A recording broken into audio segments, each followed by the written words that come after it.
The inner law is deep within our conscience.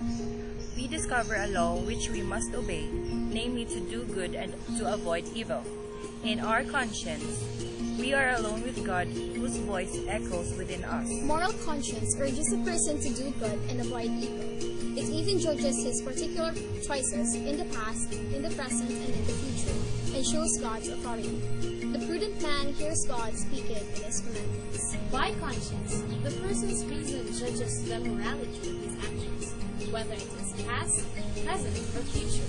In this judgment, man sees God's law. According to John Cardinal Newman, conscience is a messenger of Him who speaks to us behind the veil and teaches us by His representatives. Conscience is the original vicar of Christ. Every person must have sufficient internal awareness so he can hear and follow his conscience. According to St. Augustine, turn inward, brethren, and in everything you do, see God as your witness. Human dignity requires an upright conscience, which knows moral principles and applies them in each circumstance. Truth is recognized by prudent judgments. Whoever follows his conscience is indeed prudent. By conscience, a person assumes responsibility. Even in evil deeds, conscience remains an inner witness to truth that the choice was evil. This true judgment makes clear that the person must seek forgiveness and choose good in the future. And according to 1 John chapter 3, verse 19 to 20, whenever our hearts condemn us, we reassure ourselves that God is greater than our hearts, and He knows everything. Man has a right to make his own moral decisions. He cannot be forced to act contrary to his conscience, nor be prevented from acting according to his conscience, especially in religious matters. It is man's duty to have a right conscience. The person has a duty to have a true conscience, which is formed by reason and seeks to know God's will. Only the educating of conscience can overcome negative influences and temptations. This lifelong task begins with awakening the child to know and practice God's law. A prudent education teaches virtues, cures selfishness, and guarantees peace of heart. The Word of God guides this education.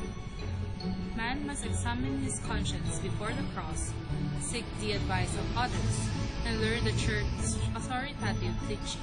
Conscience can make a right judgment or an erroneous judgment. In some situations, moral judgments are difficult. However, in every case, the person must seek God's will in accord with His law. The more a correct conscience prevails, the more do persons and groups turn aside from blind choice and try to be guided by objective standards of moral conduct. In all cases, evil can never be done, so good can result.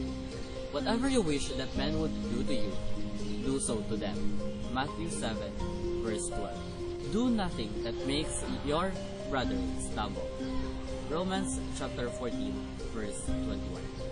Although a person must always obey the certain judgments of his conscience, he might be in ignorance and make erroneous judgments. Sometimes the person is to blame for having an erroneous conscience because he took no effort to discover the truth.